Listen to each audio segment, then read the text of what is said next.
আহসুল হিলালা শাবান আলি রমাদান, তোমরা রমজান মাসের জন্য শাবান মাসের চাঁদকে সূক্ষ্মভাবে গণনা করো। আহসুল হিলালা শাবান, তোমরা শাবান মাসের চাঁদকে আহসু মানে গণনা করে রাখো সূক্ষ্মভাবে। কি জন্য? লি রমাদান, রমজান মাসের জন্য। তার মানে আজকে যারা শাবান মাসের কয় তারিখ এটা জেনে গেছেন, গুনে রাখতে পারবেন, তা প্রত্যেক দিন যখন যাবে তখন কোন দিন রমজান শুরু হবে এটা আপনি সবচেয়ে বেশি আগে ভাগে আয়ত্ত করতে পারবেন। কারণ রমজান মাস অত্যন্ত গুরুত্বপূর্ণ একটা মাস।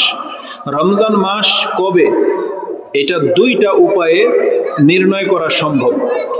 এক, রমজান মাসের চাঁদ দেখতে পাওয়া। আর আমাদের দেশে সাধারণত ধর্ম অন্ধত্ব আছে। ধর্ম অন্ধত্বের সাথে আমাদের চোখকেও আল্লাহ কিছুটা অন্ধ করে রাখছে। প্রায় বছরই এই চাঁদ দেখতে গিয়ে গড়বড় লাগে, প্রায় বছর।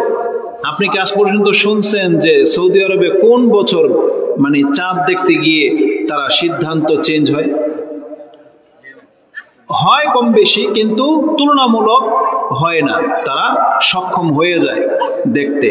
হতে পারে তাদের উন্নত ডিভাইসের কারণে হতে পারে, তবে আমি মনে করি উন্নত ডিভাইসের চাইতেও বড় বিষয় হলো অন্তরটাকে প্রশস্ত রাখা, অন্তর সুস্থ থাকা। এটা অনেক বড় একটা ব্যাপার। অন্তর যদি কারো রোগাক্রান্ত থাকে, সে অনেক ভালো কিছু বেকা দেখতে পায়, বুঝেন? তা আমাদের সমাজে এরকম কিছু দেখেছি। অনেক সময় এমনও হয়েছে যে 2 দিন পরে বাংলাদেশে রমজান শুরু হয়েছে। তারপরে কত মিটিং ফিটিং হয়, তবে আমরা কাউকে দোষারোপ করব না। আমরা আমাদের নীতিতে চলবো, নিয়ম চলবো। আমাদের হুজুররা চেষ্টা করে চাঁদ দেখার জন্য, তবে গুরুত্বের সাথে দেখা উচিত।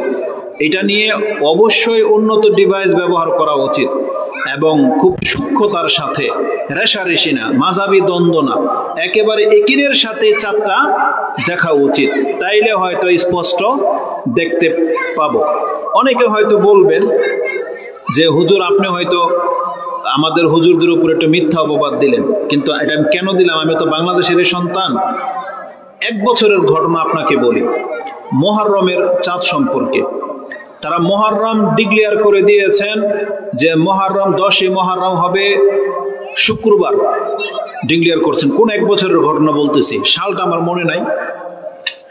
যে মুহররম হবে 10ই মুহররম, ডেট পড়তেছে শুক্রবার, অথচ চাঁদ অনুযায়ী বুধবার দিন পরে। বুঝেন ডিস্টেন্সটা কত? চাঁদ অনুযায়ী বুধবার দিন হয় 10ই মুহররম, সেই সিয়াম তারা শুক্রবার দিন ডিক্লেয়ার দিয়েছে। তার মানে 1 দিন পর।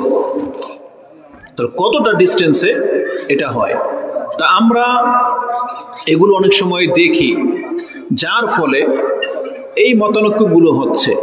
তো আমরা চাই যে তারা সূক্ষ্মতার সাথে চাঁদগুলো দেখুক, তাইলে যাতে করে সঠিক সময়ে আমরা রমজান মাস পেয়ে যেতে পারি। তো রাসূলুল্লাহ সাল্লাল্লাহু আলাইহি সাল্লাম বলেছেন, আহসুল হিলালা শাবান আলি রমাদান, তোমরা রমজান মাসকে সঠিক সময়ে হাসিল করতে হলে তাহলে শাবান মাসের চাঁদগুলোকে তোমরা সূক্ষ্মভাবে গণনা করবে।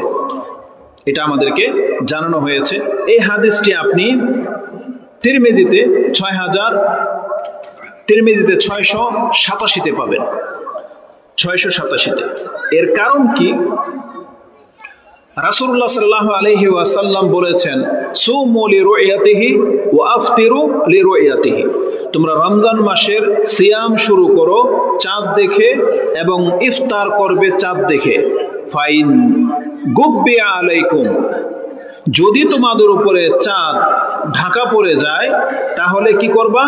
ফাআকমিলু ইদ্দাতা শাবানা সালাসিন, তাহলে তোমরা শাবান মাসকে 30 দিনে পূর্ণ করে নেবে। এই হাদিসটি ইমাম বুখারী কোট করেছেন 1909 নাম্বার। এই দুইটা হাদিসের সমন্বয়ে আপনি রমজান মাসের চাঁদ খুব সহজেই নির্ণয় করতে পারবেন। যেমন আজকে যারা জানলেন যে আজকে 3 তারিখের চাঁদ উঠে গেছে, তাহলে এখন থেকে আপনি গনতে গনতে যেই দিন 29শে শাবান আসবে, যদি ধরে নেন যেমন আজকে 29শে শাবান চাঁদ দেখতে পেলেন, তাহলে কালকে 29 দিন পুরা করবেন। কালকের যেমন আজকে যদি 29এর রাত হয়ে গিয়ে থাকে, তাহলে কালকের চাঁদটা হতে পারে রমজানের প্রথম চাঁদ, অথবা শাবান মাসের 30 তারিখের চাঁদ। কথা কি বুঝতে পারতেছেন? একজন ব্যক্তির কাছে যখন জ্ঞান থাকবে যে আজকের চাঁদটা হচ্ছে 29শে শাবান মাসের চাঁদ, শাবান মাসের 29 তারিখ, কালকে হচ্ছে 29 তারিখ, তাহলে কালকের পরের দিনটা, যেমন আজকে শনিবার, কালকে রবিবার, তাহলে সোমবার দিন যেটা হবে সেটা হয় শাবান মাসের 30 তারিখ হবে, আর না হয় রমজানের 1 তারিখ হবে। তাইলে যেই ব্যক্তি এটা জানবেই না যে আজকে কয় তারিখ, ও কালকে কিভাবে নির্ণয় করবে যেটা শাবান মাসের কয় তারিখ অথবা রমজান মাস হবে কি হবে না? তার মানে সম্ভাবনা আছে যে কালকে আমরা চাঁদ নাও দেখতে পারি মেঘের কারণে, ঘোলার কারণে, কিন্তু আমাদের কাছে যদি জানা থাকে যে আজকে আমরা 29 তারিখ পার করলাম, কালকে যদি আমরা দেখতে না পাই তাহলে আমরা 30 দিনে পুরো করে নেব যে শাবান 30 হয়ে গেছে, তারপরের দিন চাঁদ দেখতে পাই আর না পাই কি প্রমাণ হয়ে যাবে? রমজান প্রমাণ হয়ে যাবে।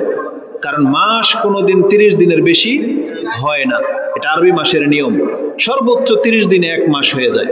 এই জন্য আজকে যারা এটা গণনা রেখেছেন আলহামদুলিল্লাহ, এটা অনেক ভালো একটা দিক। তার মানে এই বছর ইনশাল্লাহ আমরা রমজান মাস খুব সহজেই নির্ণয় করতে পারব। এই শাবান মাস, যদিও হাদিসটি দুর্বল, একটা হাদিসে রয়েছে যে রাসূলুল্লাহ সাল্লাল্লাহু আলাইহি ওয়াসাল্লাম থেকে মূলত এটা প্রমাণিত নাই যে রাসূল এরকম দোয়া করেছেন কিনা যে আল্লাহুম্মা বারিক লানা ফি শাবান ও বাল্লিগনা রমাদান, আল্লাহ তুমি আমাদের শাবান মাসে বরকত দান করো এবং আমাদেরকে রমজান মাস পর্যন্ত পৌঁছে দাও। তবে এটা সরাসরি রাসূলুল্লাহ সাল্লাল্লাহু আলাইহি সাল্লামের হাদিস হিসেবে সহিহ নয়, সনদের মধ্যে ত্রুটি আছে, তবে এটা সাহাবা একরামদের পর্যন্ত পৌঁছে, মারফু নয়, মানে মারুফ হিসেবে পৌঁছে, যে সাহাবা একরামদের, তাবিঈনদের থেকে এটা প্রমাণিত। আর গত মাসে যারা দোয়া করেছেন যে আল্লাহুম্মা বারিক লানা রাজাবি ওয়া শাবান ওয়া বাল্লিগনা রমাদান, ওই হাদিস সহিহ না, ওটা দুর্বল, ওটা সাহাবা একরামদের থেকে প্রমাণিত নাই। তাহলে শাবান মাসে আপনি চাইলে বলতে পারেন যে আল্লাহুম্মা বারিক লানা ফি শাবান ওয়া বাল্লিগনা রমাদান, তবে উত্তম হলো আপনি বলবেন আল্লাহুম্মা বাল্লিগনা রমাদান, আল্লাহ আমাকে রমজান মাস পর্যন্ত পৌঁছে দাও। কেন জানেন? এই যে রমজান মাস আসতে যাচ্ছে, আজকে রমজান মাস নিয়ে আলোচনা করা হবে না, শুধুমাত্র ইঙ্গিত দেওয়া হচ্ছে আপনাকে যে রমজান মাসটা আমাদের জন্য কতটা গুরুত্বপূর্ণ, আমাদেরকে কেন এখন থেকে প্রস্তুতি নিতে হবে। আচ্ছা, আপনাদের কি কোনো সমস্যা, মানে কোনো কিছু হয়েছে এখানে? তাহলে অন্য মনস্ক মনে হচ্ছে আপনাদেরকে, এদিক সেদিক কোনো কিছু ঘটছে, তাহলে আপনারা এদিকে নজর রাখেন, কারণ আমার চোখ কিন্তু প্রত্যেকের দিকে যায়, আমি তো দেখতে পাই কে কি কোন দিকে তাকান, কি করেন, এটা বোঝা যাচ্ছে। কথা যদি গুরুত্বের দিকে না নেন তো আমি কিন্তু আবার প্রশ্ন করব, তখন ওই যে যাকে ইশারা করব তাকে বলতে হবে যে আপনি তো শুনছেন কিনা, কারণ আমি তো সবার দিকে তাকাচ্ছি। কেন আপনার জন্য রমজান মাস গুরুত্বপূর্ণ? এটা এই জন্য যে আল্লাহ সুবহানাহু ওয়া তাআলা আমাদেরকে ক্ষমা করার জন্য বহু ব্যবস্থা করেছেন। তার মধ্যে কিছু সময় আছে যে সময়গুলো আমাদের জন্য খুবই গুরুত্বপূর্ণ। যেমন ইমাম মুসলিম রাহিমাহুল্লাহ তিনি তার এক হাদিসে উল্লেখ করেছেন, as-salawatul khamsa wal jumu'atu ila al-jumu'ah wa ramadanu ila ramadana mukaffiratun ma bainahunna idza ijtanaba al-kaba'ir।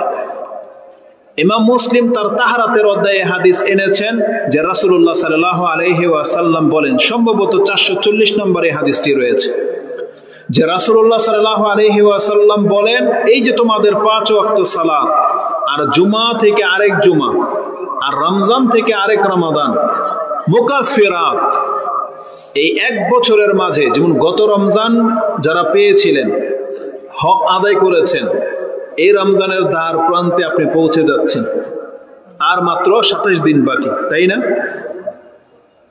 এই রমজান মাস যদি আপনি পেয়ে যান, আমি আর আপনি যদি পেয়ে যাই, মর্যাদা কি? আল্লাহ 1 বছরের গুনাহ মাফ করে দিবেন। তার মানে আমরা এখনো সিয়াম রাখি নাই, ধরেন এই যে আজকে চাঁদ উঠে গেছে, কালকে রমজান কিনা সিয়াম কিনা, যদি আজকে ধরেন রমজান মাসের চাঁদ, ধরেন আজকে চাঁদ রাত, আমরা ধরেন তারাবি পড়ে এখানে বসছি, তা রমজান মাস কি শুরু হয়েছে কিনা? আমরা তো এইমাত্র তারাবি পড়ে আসলাম, তা রমজান মাস শুরু হয় নাই? হ্যাঁ, তাইলে তারাবি পড়ে যখন আসলেন তার মানে রমজান মাস শুরু হয়ে গেছে, তাই না? সিয়াম রাখছেন, সিয়াম তো রাখবেন কালকে, তাই না? দিনে। আল্লাহর রহমত দেখেন, সিয়াম রাখবেন আপনি দিনে, কিন্তু রমজান মাস চলে আসছে রাত্রে, আল্লাহ রাতে আপনার 1 বছরের গুনাহকে আল্লাহ মাফ করে দেন। এটা হচ্ছে আল্লাহর দয়া। এটা কিন্তু সিয়ামের মর্যাদা না, এটা রমজান মাসের মর্যাদা। মানে রমজান মাস, এই রমজান মাসের একটা মর্যাদা আছে যে মুসলিমদের জন্য আল্লাহ সুবহানাহু ওয়া তাআলা এত ক্ষমার ব্যবস্থা করেছেন যে রমজানের চাঁদ আমাদের জন্য এতটা গুরুত্বপূর্ণ যে যেমনি রমজানের চাঁদ উঠে যাবে আর আপনি জীবিত মুসলিম, আপনার 1 বছরের গুনাহকে আল্লাহ মাফ করে দিবেন। তবে একটা শর্ত আছে, শর্তটা হলো রাসূল বলেছেন ইজাজতানাবাল কাবায়ের, যদি এই ব্যক্তি বড় বড় কাবিরা গুনাহ থেকে বেঁচে থাকে। সেটা কি? যেমন হত্যা করা, সে কাউকে হত্যা করে নাই। জেনা করা, সে জেনায় লিপ্ত হয় নাই। নেশা করা, সে কোনো নেশাতে অন্তর্ভুক্ত হয় নাই। চুরি করা, সে চুরি করে নাই। ডাকাতি করে না। এগুলো হচ্ছে বড় বড় গুনাহ। আর আগে বাড়লাম না। এখন আমাদের মধ্যে যে পাপগুলো পাওয়া যায়, দেখি এগুলো বড় গুনাহ না ছোট গুনাহ? মিথ্যা বলা বড় না ছোট? বড়। আমরা মনে কেউ মিথ্যা বলি না, বলি? মুশকিল। তাহলে আমরা যদি মিথ্যা বলি, তাহলে রমজান মাস আমাদের এই পাপকে কিন্তু মাফ করাইতে পারবে না, বুঝেন? কারণ রাসূলুল্লাহ সাল্লাল্লাহু আলাইহি সাল্লামের শর্ত কি? যখন কোন ব্যক্তি বড় পাপ থেকে বেঁচে থাকবে, তাহলে তার দ্বারা যে ছোটখাটো যতগুলো অপরাধ হয়ে যায়, আল্লাহ সুবহানাহু ওয়া তাআলা রমজানের চাঁদের মাধ্যমে তার 1 বছরের ছোটখাটো গুনাহগুলোকে মাফ করে দিবেন। তাহলে এর জন্য আমাদেরকে কি করতে হবে? বড় বড় পাপ থেকে বেঁচে থাকতে হবে। এটা সত্য যে আমাদের সবার মাঝে সব রকমের বড় পাপ নাই, কিন্তু কোনো একটা না একটা পাপ অবশ্যই আছে। আমরা হয়তো এখানে কেউ হত্যাকারী না, কিন্তু কেউ জেনাও করতে পারে, কেউ চুরিও করতে পারে, আর মিথ্যা বলা লোক এটা আমাদের মধ্যে আছে। তাহলে এই মিথ্যা বলা আমাদেরকে ছাড়তে হবে। অন্যকে ঠকানো, অন্যের সাথে প্রতারণা করা, এদের সংখ্যাও আমাদের মধ্যে অনেক। অন্যের সাথে বিদ্বেষ রাখা, শত্রুতা রাখা, এটাও সংখ্যা আমাদের মধ্যে অনেক। সুদ খায়, হারাম ইনকাম, এদের সংখ্যা আমাদের মধ্যে অনেক। তা আমরা যারা বড় পাপে লিপ্ত, তবে আরেকটা পাপ বলে দেই, ওটা হবে আজকের বক্তব্যের বিষয়। এই রমজান মাস কেন আমাদেরকে অন্য কোনো ইবাদত আমাদেরকে মাফ করাইতে পারবে না? কারণ আমরা এমন একটা বড় পাপে লিপ্ত, যেই পাপ আপনাকে আমাকে ডুবিয়ে দিচ্ছে, সেটা হচ্ছে বেনামাজি হওয়া। যারা সালাত আদায় করে না, তাদের মতন বড় পাপী এই সমাজ আর একটাও নেই। হত্যাকারীও অত বড় পাপ না যত বড় পাপী বেনামাজি। জেনা করাটাও অত বড় না যত বড় নামাজ না পড়া। পর্দা না করাও অত বড় না যত বড় নামাজ না পড়া। আপনি জেনে নেন। সুদ খাওয়াটাও বড় পাপ, এটা সবাই জানেন। কত বড় পাপ এটা জানেন, কিন্তু অত বড় না যত বড় নামাজ না পড়া। বেনামাজি হওয়া এটা হচ্ছে শীর্ষস্থানীয় পাপের সমান। শীর্ষস্থানীয় পাপ কি? শিরক। এই শিরকের সমতুল্য পাপ হচ্ছে নামাজ আদায় না করা। তাহলে শুধু মুসলিম নামের কারণেই আপনি নাজাত পাবেন না, আপনাকে মুসলিম হইতে হবে। একজন নামাজি যদি অন্যান্য বড় বড় পাপ থেকে বেঁচে থাকে, তাহলে তার ছোটখাটো পাপগুলো এ রমজান মাস আসলেই তার মাফ হয়ে যাবে। আমরা আলোচনাটা ওই দিকে নিয়ে যাব। যেহেতু শাবান মাস শুরু হয়ে গেছে, এই জন্য শাবান মাসের শুরুতে আপনাকে এটা জানিয়ে দিলাম, যাতে করে আপনি শাবান মাসের দিনগুলোকে সুন্দরভাবে গণনা করে রাখবেন এবং অধিক মাত্রায় সিয়াম রাখার চেষ্টা করবেন। কেন সেটা আমি আপনাকে বলে দিই। উসামা বিন যায়েদ তিনি বলতেছেন যে আমি রাসূলুল্লাহ সাল্লাল্লাহু আলাইহি ওয়াসাল্লামকে জিজ্ঞেস করলাম একটা বিষয়ে। তিনি বলছেন, লাম আরাকা তাসুমু শাহরান মিনাশ শুহুরি মা তাসুমু ফি শাবান, ইয়া রাসূলুল্লাহ আপনাকে আমি অন্য কোন মাসে এত সিয়াম রাখতে দেখি না যত সিয়াম আপনি এই শাবান মাসে রাখেন, কেন? তখন রাসূলুল্লাহ সাল্লাল্লাহু আলাইহি ওয়াসাল্লাম তার জবাবে বলেছেন, যালিকা শাহরুন ইয়াগফুলুন নাস আনহু, এটা এমন একটা মাস যেই মাস থেকে মানুষ গাফেল থাকে, এই শাবান মাসের মর্যাদা বোঝে না, তারা গাফিলতিতে এই মাসটাকে পার করে দেয়, জানে না, বোঝে না যে এটার গুরুত্ব কত। ইয়াগফুলুন নাসু আনহু বাইনা রাজবি ওয়া রমাদান, এটা রজব আর রমজানের মাঝে আছে শাবান। ওয়া হুয়া শাহরুন তুরফাউ ফীহি আল আমালু ইলা রাব্বিল আলামিন, এই মাসে এক বছরের ইবাদতের মধ্যে বান্দার ইবাদতগুলো আল্লাহর কাছে পেশ করা হয়। এক বছরের ইবাদতের মাঝে রমজান মাসের, যেমন আমরা প্রত্যেক বছরের আপনি কোনো না কোনো দিন কোনো না কোনো মাসে আপনি আপনার ব্যবসার হিসাবপত্র নিয়ে বসেন, হতে পারে সেটা জানুয়ারিতে, হতে পারে সেটা মুহররমে, হতে পারে সেটা বৈশাখে। যেমন বছরে একবার কোম্পানি তার হিসাবপত্র জমা করে, এডিট করে। তো আল্লাহ সুবহানাহু ওয়া তাআলার কাছে প্রত্যেক সপ্তাহে বান্দার আমল পেশ করা হয়, সপ্তাহে দুইবার, 2 দিন, সোমবার আর বৃহস্পতিবার। যেই কারণে রাসূলুল্লাহ সাল্লাল্লাহু আলাইহি ওয়াসাল্লাম শাবান মাসে অত্যধিক সিয়াম রাখতেন, ওই একই কারণে রাসূলুল্লাহ সাল্লাল্লাহু আলাইহি ওয়াসাল্লাম সোমবার এবং বৃহস্পতিবার দিনও সিয়াম রাখতেন। সেটা কি? তুরফাউল আমালু ইলা রাব্বিল আলামিন, কারণ সোমবার, বৃহস্পতিবার এবং শাবান মাসের কোনো একদিন আল্লাহর কাছে এই পৃথিবীর আমলগুলো পেশ করা হয়। এটা রাসূলুল্লাহ সাল্লাল্লাহু আলাইহি ওয়াসাল্লাম জানিয়েছেন এবং তিনি বলেছেন, ফাউহিব্বু আইয়ুরফা আমালি ওয়া আনা সাইম, আমি এই জন্য বেশি মাত্রায় সিয়াম রাখি যাতে করে আমি এটা পছন্দ করি, আমার আমলনামা আল্লাহ যখন দেখবে তখন দেখতে পাবে যে আজকে মুহাম্মদ সিয়াম অবস্থায় আছে। বুঝছেন?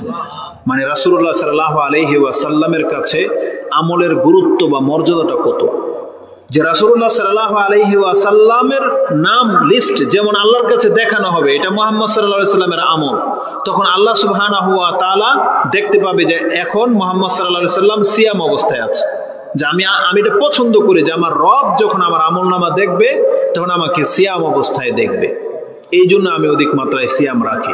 এই হাদিসটি হাসান, গ্রহণযোগ্য, সহিহ, যেটা আপনি সুনানুন নাসাই, ইমাম নাসাই তিনি তার কিতাবে উল্লেখ করেছেন 2357, সাহিহ তারগিব আর তারহিবের মধ্যে 1022 এবং মুসনাদে আহমদে হাদিসটি 21753 রয়েছে। এই নোটগুলো নাম্বার বলার জন্যই নোটটা আপনাকে তুলে দেখালাম, কারণ যেটা আমরা বলি আমাদের মধ্যে কোনো জয়ীফ হাদিস আমরা পেশ করি না, যেটা গ্রহণযোগ্য সেটাই পেশ করার চেষ্টা করি। এই একটা হাদিসই আমার মনে হয় এই শাবান মাসের কেন আপনি সিয়াম রাখবেন এটা বোঝার জন্য যথেষ্ট। তারপর আরেকটা কারণ আমি আপনাকে বলি, রাসূলুল্লাহ সাল্লাল্লাহু আলাইহি ওয়াসাল্লামের আমলের ক্ষেত্রে আয়েশা রাদিয়াল্লাহু তাআলা আনহা তিনি বলেন, কানা আহাব্বু শুহুরি ইলা রাসূলিল্লাহি সাল্লাল্লাহু আলাইহি ওয়াসাল্লাম আইয়াসুমু সুমাহু শাবানা সুম্মা ইয়াসিলু বিহি রমাদান। রাসূলুল্লাহ সাল্লাল্লাহু আলাইহি ওয়াসাল্লামের কাছে পছন্দনীয় ছিল, তিনি পছন্দ করতেন শাবান মাসে সিয়াম রাখতে থাকতেন, রাখতে রাখতে গিয়ে তিনি রমজানের সাথে মিলে যেতেন। তার মানে গ্যাপ দিতেন না রাসূলুল্লাহ সাল্লাল্লাহু আলাইহি ওয়াসাল্লাম।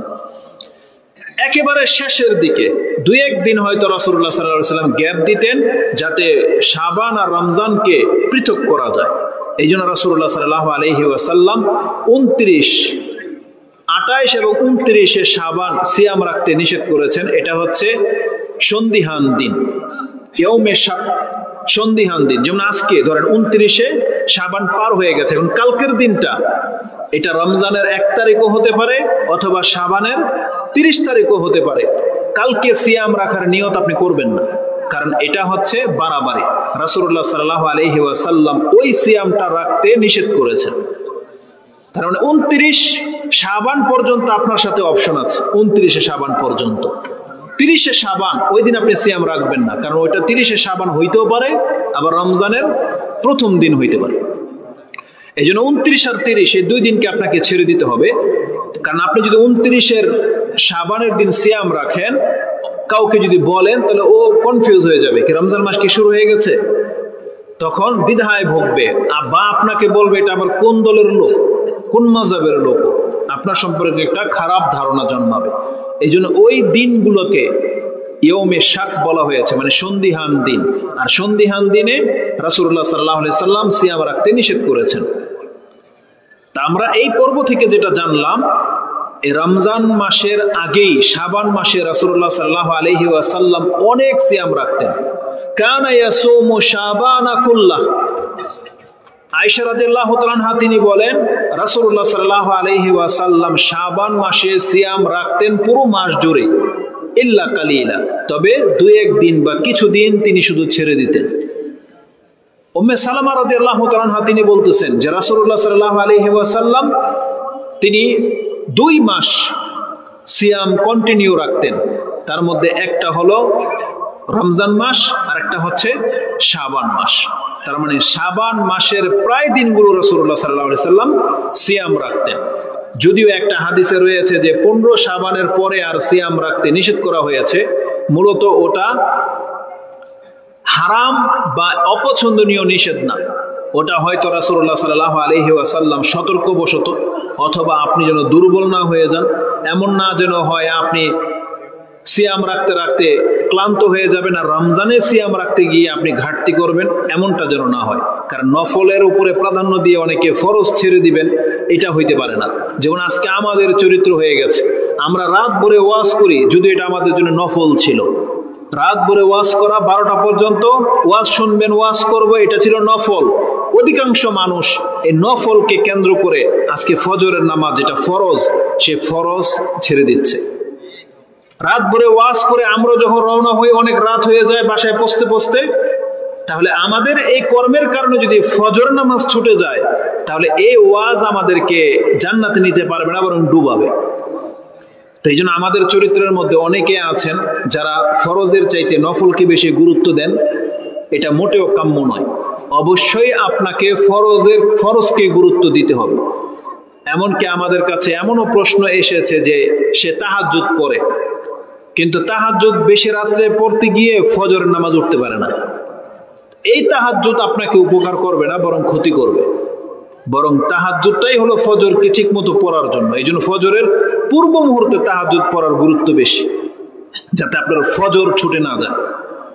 তো রমজান মাস ফরজ, এই রমজান মাসের সিয়াম রাখতে যেন কোনো ব্যাঘাত না ঘটে, এই জন্য শাবান মাসে এমন কোনো কাজ আপনি করবেন না। এই জন্য হয়তো রাসূলুল্লাহ সাল্লাল্লাহু আলাইহি ওয়াসাল্লাম 15 শাবানের পরে সিয়াম রাখতে অপছন্দ করেছেন। কিন্তু রাসূলুল্লাহ সাল্লাল্লাহু আলাইহি ওয়াসাল্লামের অভ্যাসগত দিক থেকে যেটা জানা যায় যে রাসূলুল্লাহ সাল্লাল্লাহু আলাইহি ওয়াসাল্লাম একেবারে পুরো শাবান মাসেই সিয়াম রাখতেন, প্রায় 20-25 দিন সিয়াম রাখতেন। এই জন্য আমাদের জন্য অপশন আছে যে যত বেশি পারবেন আপনাকে কালকে থেকে সিয়াম রাখাটাই উচিত। এটার আরেকটা কারণ, আমরা 11 মাস ধরে সিয়াম রাখার অভ্যাস নাই। ধরেন কালকে আপনি হঠাৎ করে সিয়াম রাখবেন, দেখবেন আপনার মাথা ব্যথা করবে, আপনার মাথা ঘুরাবে, আপনার একটু কষ্ট হবে। তারপরের দিন রাখেন, কষ্ট হালকা হয়ে যাবে। তারপরের দিন রাখেন, এখন আর মাথা ব্যথা হবে না। 2-3 দিন কন্টিনিউ রাখলেই আপনার অভ্যাস হয়ে যাবে। এই জন্য আমাদের উচিত এই শাবান মাসে কমপক্ষে আমরা যতগুলো পারি সিয়াম রাখবো, আমাদের দেহে যেন এটা নিয়ে নিতে পারে, যাতে রমজান মাসের প্রথম সিয়াম থেকেই যেন আপনি অ্যাক্টিভ থাকেন, আপনার জন্য কোনো ক্লান্তি না আসে। এই জন্য যে কোনো ব্যক্তির উচিত এই শাবান মাসে নিজেকে সিয়াম রেখে রেখে অভ্যাস করে নেওয়া। এক্ষেত্রে আপনাকে একটা মাসলা বলে দিই, নফল সিয়াম রাখার ক্ষেত্রে অনেক চমৎকার একটা উপকারী দিক হলো, যেমন আপনি আজকে নিয়ত করেছেন কালকে সিয়াম রাখবেন, কিন্তু রাত্রে আপনি সেহরি খেতে পারেন নাই, কোনো প্রয়োজন নেই, আপনি সিয়াম কন্টিনিউ করেন, রাখেন। যদি দেখেন যে আমি 2টা-3টা বাজে মাথা ঘুরায় পড়ে যাচ্ছে আর পারতেছি না, সিয়াম ভেঙে দেন, আপনার কোনো গুনাহ হবে না।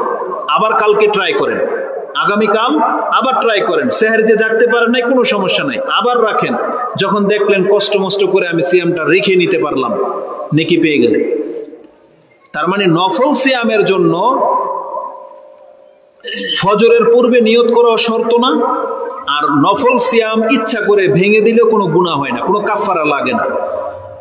আজকে ধরেন সকালবেলা ফজর নামাজে আপনি নামাজ পড়ে শুয়েছেন, কিছুই সিয়াম ভঙ্গ করার কিছুই করেন নাই, আপনার ঘুম ভেঙেছে সকাল 10টায়, আপনি চিন্তা করে দেখলেন সোমবার ছিল, আচ্ছা আজকে সিয়ামটা রেখেই নি, আপনার জন্য জায়েজ। আপনি সকাল 10টা বাজে নিয়ত করেছেন, তারপরও আপনার জন্য জায়েজ যে আপনি সিয়ামের নেকি পেয়ে যাবেন। এটা হচ্ছে নফল সিয়ামের মর্যাদা বা নফল সিয়ামের সৌন্দর্যতা। কিন্তু ফরজ সিয়ামের জন্য অবশ্যই আপনাকে ফজরের আগেই নিয়ত করতে হবে। ইফতার মানে সেহরির সময় আপনাকে নিয়ত করতে হবে। সেহরির সময় পাস হয়ে গেলে আপনার নিয়ত আর গ্রহণযোগ্য হবে না। অবশ্যই আপনাকে সেহরি সময় নিয়ত করতে, মানে ফজর হওয়ার আগে, আপনাকে দিন শুরু হওয়ার আগেই আপনাকে নিয়ত করে নিতে হবে। এটা হচ্ছে ফরজ সিয়ামের। আর ফরজ সিয়াম ইচ্ছা করে ভাঙা যায় না, ভাঙলে আপনাকে খুব কঠিন শাস্তি পেতে হবে, তওবা করতে হবে, সিয়াম কাজা করতে হবে। যদিও এই সম্পর্কে আমাদের ভুল ধারণা আছে যে ইচ্ছা করে কেউ সিয়াম ভাঙলে তাকে আরো 60টা সিয়াম রাখতে হবে, না, ইচ্ছা করে কেউ সিয়াম ভেঙে ফেললে, খেয়ে ফেললে, ওই কারণে তার 60টা সিয়াম রাখতে হয় না। যেগুলো মাসলা মাসাইল এগুলো খুব শীঘ্রই ইনশাআল্লাহ আপনারা আলোচনা মসজিদের খুতবায় শুনতে পাবেন, আমি ওদিকে যেতে চাচ্ছি না। শুধু আমি আপনাকে নফল সিয়ামের সহজ দুটো রাস্তা বলে দিলাম। এর জন্য রাতে সেহরি খাওয়া জরুরি না, এর জন্য আপনাকে আগে থেকে প্ল্যানিং করতে হবে না, মানে চিন্তা করতে হবে না। দিনের বেলায় আপনার ইচ্ছা হয়েছে যে আজকে সিয়ামটা রেখে নেই, ঠান্ডা আছে, কোনো কষ্ট হচ্ছে না, কোনো কাজ নাই, সফরে যাওয়ার কথা ছিল যান নাই, খেতেও আজকে জমিনও কোনো কাজ নাই, আপনি সিয়াম রেখে নিলেন, আপনার জন্য সিয়ামটা পূর্ণ হয়ে গেল। কারণ রাসূলুল্লাহ সাল্লাল্লাহু আলাইহি ওয়াসাল্লাম কখনো কখনো দিনের বেলায় তার একাধিক স্ত্রীর ঘরে যেতেন, গিয়ে জিজ্ঞেস করতেন সকালে নাস্তার জন্য কিছু আছে, যদি বলতেন যে নাই, তখন রাসূল বলতেন ফাইজান আনা সাইমুন, তাহলে আজকে আমি সিয়াম ব্যক্তি, সিয়াম রেখে নিতেন। আবার রাসূলুল্লাহ সাল্লাল্লাহু আলাইহি ওয়াসাল্লাম কখনো কখনো সিয়াম অবস্থায় তার দিন হতো, তখন দেখা গেছে যে দুপুরের সময় কোনো খাবার যদি তার কাছে চলে আসতে তার পছন্দ হয়েছে, রাসূল সাল্লাল্লাহু আলাইহি ওয়াসাল্লাম সিয়াম ভেঙে দিয়ে খেয়ে নিতেন। তার মানে নফল সিয়াম ইচ্ছা করে রাখা যায়, ইচ্ছা করে ভাঙা যায়, এর জন্য কোনো কাফফারা লাগে না। এটা জানা থাকলে আপনার জন্য যে কোনো সময় সিয়াম রাখাটা সহজ, যে কোনো সময়। এটা অত্যন্ত গুরুত্বপূর্ণ একটা ব্যাপার। অনেকে হয়তো জানে না বিদায়, সেই জন্য সে কষ্ট করে সিয়াম রাখতে হবে, নাহলে গুনাহ হয়ে যাবে, এই জন্য সে নফল সিয়াম রাখতেই পারে না। না, এমন না, আপনি চেষ্টা করবেন, যত বেশি পারবেন চেষ্টা করবেন। দ্বিতীয়ত হচ্ছে, এখান থেকে যে জিনিসটা আমি আপনাদেরকে দিতে চাচ্ছি, আমাদের মধ্যে কুসংস্কার আছে। অনেকে জিজ্ঞেস করে যে শাবান মাসের সিয়াম কয়টা। এই আলোচনা যদি বুঝে থাকেন তাহলে আপনার কোনো প্রশ্ন জাগবে না যে শাবান মাসের সিয়াম কয়টা। 15 শাবানে আপনি সিয়াম রাখবেন কি রাখবেন না, এই নিয়ে কোনো প্রশ্ন উঠবে না, কারণ আপনি প্রতিদিন বা প্রায় আপনি সিয়াম রাখা অভ্যস্ত ব্যক্তি। আপনার জন্য কোনো সংখ্যা নাই, আপনি যতগুলো পারেন সিয়াম রাখবেন, যতগুলো পারেন, এটা নিয়ে কোনো দ্বিমত নাই। কেউ বলতে পারবে না যে শাবান মাসের নির্দিষ্ট কোনো সিয়াম আছে কিনা, রজব মাসেরও নির্দিষ্ট কোনো ইবাদত নাই, শাবান মাসেরও নির্দিষ্ট কোনো সিয়াম নাই। আপনি যতগুলো পারেন আপনি সিয়াম রাখবেন। এটা ছিল এই শাবান মাস কেন্দ্রিক আমাদের ছোট্ট দুইটা দিক নির্দেশনা। আমাদেরকে এখন রমজান মাসের জন্য প্রস্তুতি নিতে হবে। এই জন্য আমরা সারাদিন যেভাবে অভ্যস্ত হয়ে গেছি, আমাদের এই অভ্যাসগুলোকে একটু ত্যাগ করতে হবে, আমাদেরকে একটু অ্যাক্টিভ হইতে হবে। আমরা যারা কোরআন পড়তে অভ্যস্ত নই, আপনি এখন থেকে কোরআন পড়ায় লেগে যান। আমরা যারা মিথ্যা বলায় অভ্যস্ত, আপনি এখন থেকে মিথ্যা বলা ছেড়ে দেন, কারণ সামনে রমজান। আমরা যারা বেনামাজি হয়ে আছি, আপনি এখন থেকে 5 ওয়াক্ত সালাত পড়া শুরু করেন। কারণ কি জানেন, বেনামাজিদের সিয়াম কবুল হবে না। যেই ব্যক্তি নামাজ পড়ে না, তার সিয়াম রাখলে কোনো কাজ হবে না। কারণ কিয়ামতের মাঠে আল্লাহ সুবহানাহু ওয়া তাআলা যখন প্রথম হিসাব নেবেন, তখন আপনার নামাজের হিসাব নেবেন। আর নামাজ নাই, আপনার কাছ থেকে সিয়াম সম্পর্কে জিজ্ঞাসা করা হবে না। রাসূলুল্লাহ সাল্লাল্লাহু আলাইহি ওয়াসাল্লাম থেকে আবু হুরায়রা রাদিয়াল্লাহু তাআলা আনহু একটা হাদিস বর্ণনা করেছেন, যে হাদিসটি ইমাম তিরমিজি রাহিমাহুল্লাহ তিনি 413 এবং নাসাইতে হাদিসটি 464, 65 এবং 466 নম্বরে পাবেন।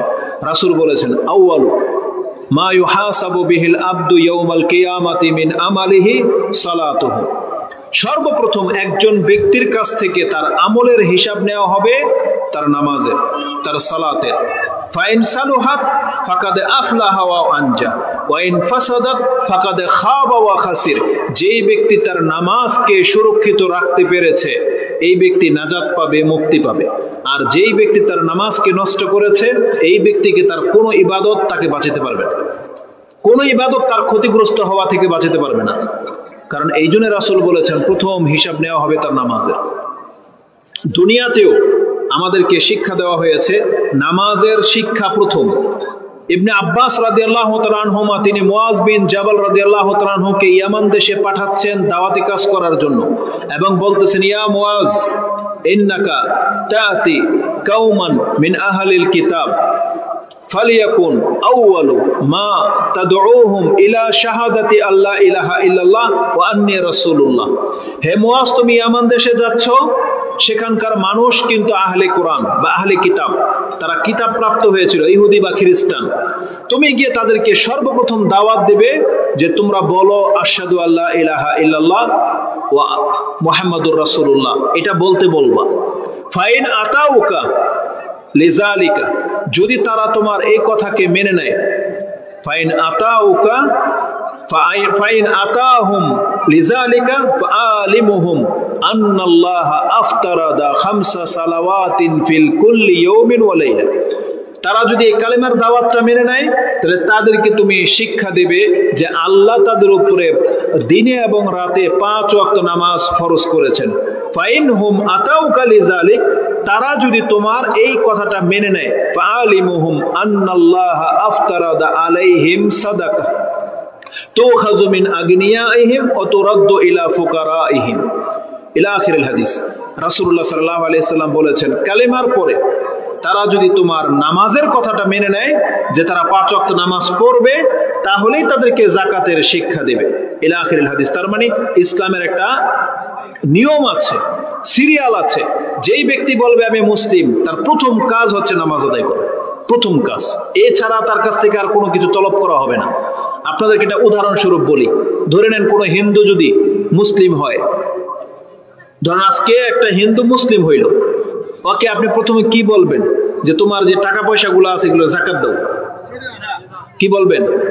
তাহলে এই যে তুমি আজকে সিয়াম রাখো, এটাও বলবেন না। বলবেন তাহলে তুমি আগে সালাত আদায় করো, ওযু করে এসে সালাত আদায় করো।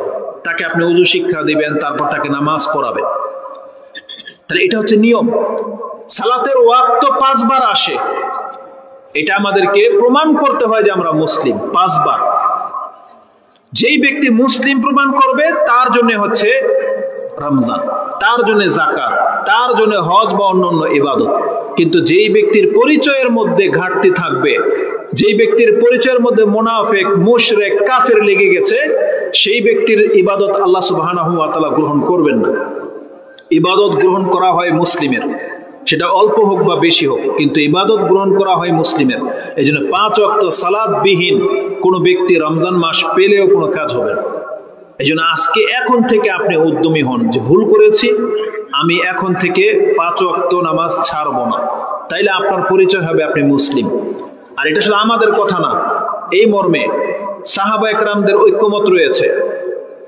ইমাম তিরমিজি রাহিমাহুল্লাহ তিনি তার ঈমানের অধ্যায়ে হাদিস এই আসার এনেছেন। আব্দুল্লাহ ইবনে শাকিক আল উকাইলি তিনি বলেন, কানা আসহাবু মুহাম্মাদিন সাল্লাল্লাহু আলাইহি ওয়াসাল্লাম লা ইয়ারাউনা শাইআন মিনাল আমালি তারকুহু কুফরুন গায়রা সালাহ। যে রাসূলুল্লাহ সাল্লাল্লাহু আলাইহি ওয়াসাল্লামের সাহাবা একরাম কোন আমলকে ছেড়ে দেওয়াটাকে কুফরি মনে করতেন না, একমাত্র নামাজ ছেড়ে দেওয়াটাকে তারা কুফরি মনে করতেন। একমাত্র নামাজ ছেড়ে দেওয়াটাকে তারা কুফরি মনে করতেন। এটা ইমাম তিরমিজি তার ঈমানের অধ্যায়ে আপনি 26-22 2622 নম্বরে হাদিসে পেয়ে যাবেন। ইবনে মাসউদ রাদিয়াল্লাহু তাআলা আনহু তিনি কি বলেছেন জানেন? ইমাম মুসলিমে হাদিস কোট করেছেন 1373 পেয়ে যাবেন। ইবনে মাজাতে হাদিসটি 777 মানে 777 এ রয়েছে।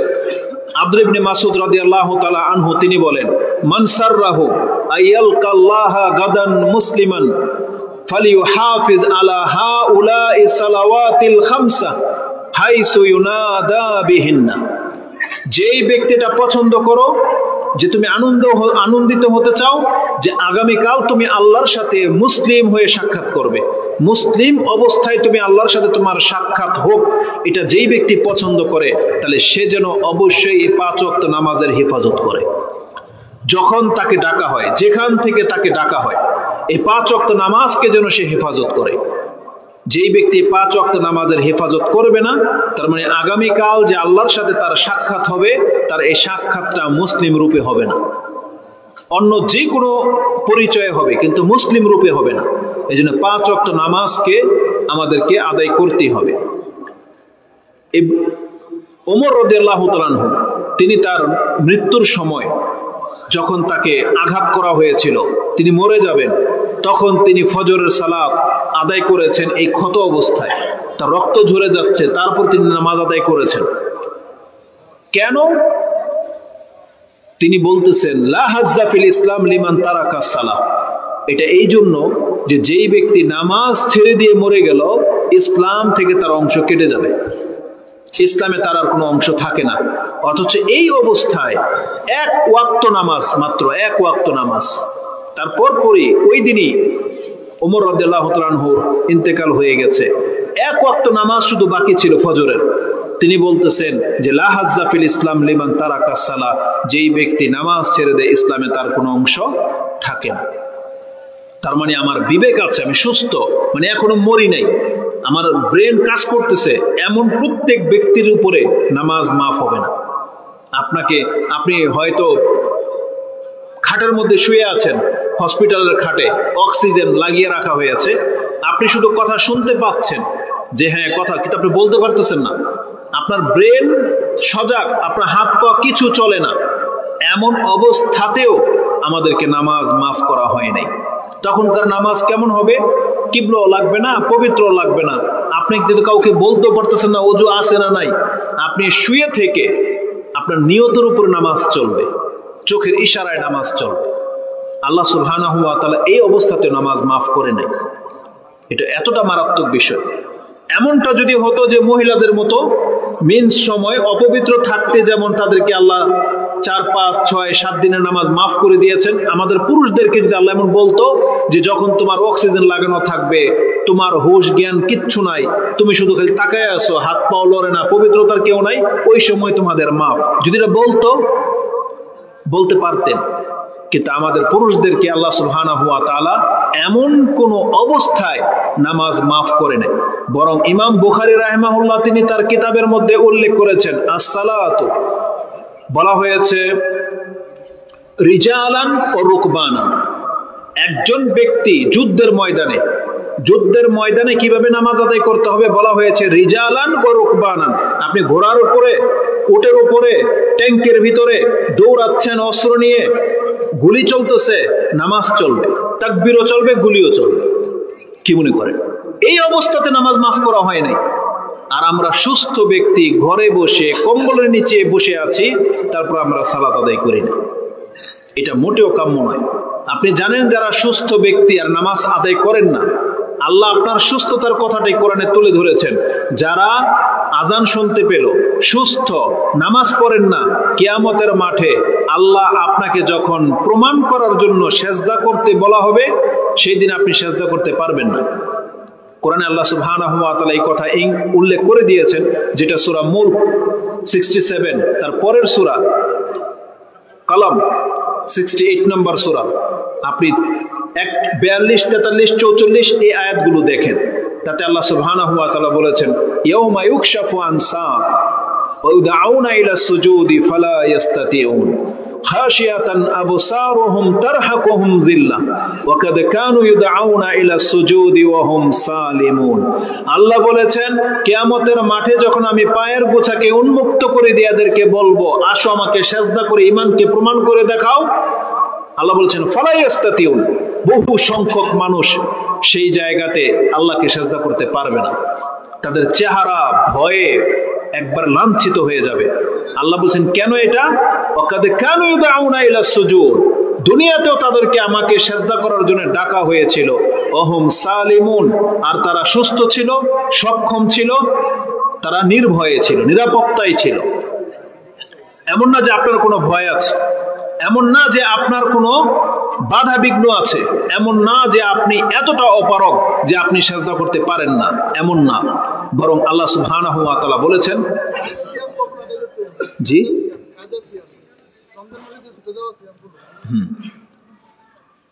তো আল্লাহ সুবহানাহু ওয়া তাআলা বলেছেন যে যারা দুনিয়াতে সেজদা করতে পারে নাই, আল্লাহ সুবহানাহু ওয়া তাআলার সামনে সেই দিন সে সেজদা করতে পারবে না।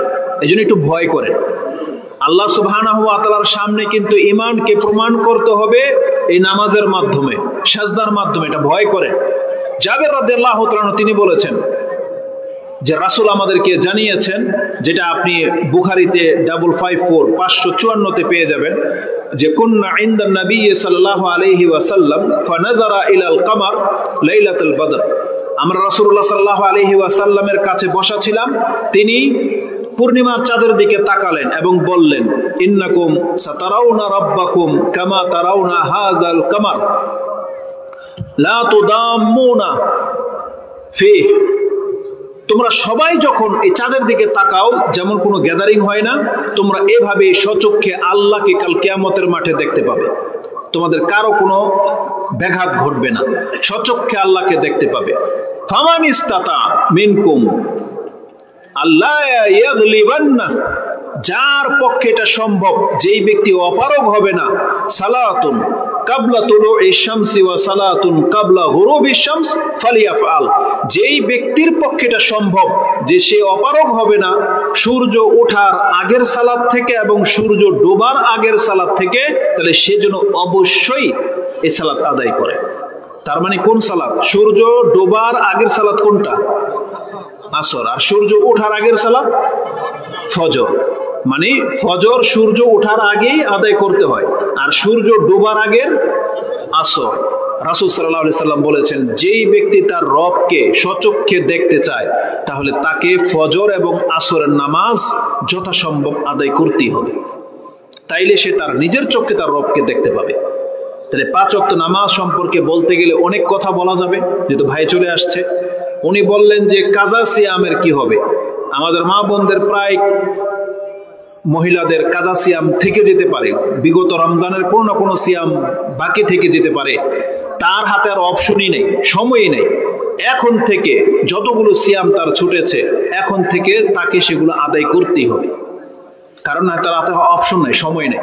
এই জন্য যার যে কটা সিয়াম কাজা হয়ে আছে, তাদের উচিত এখন থেকে তাদেরকে সেই কাজাগুলো সে আদায় করবে। এটা তার প্রথম কাজ। তারপরে গিয়ে সে রমজান মাসে মিলিত হবে। আল্লাহ সুবহানাহু ওয়া তাআলা আমাদেরকে বোঝার এবং সে অনুযায়ী আমল করার তৌফিক দান করুন। আমরা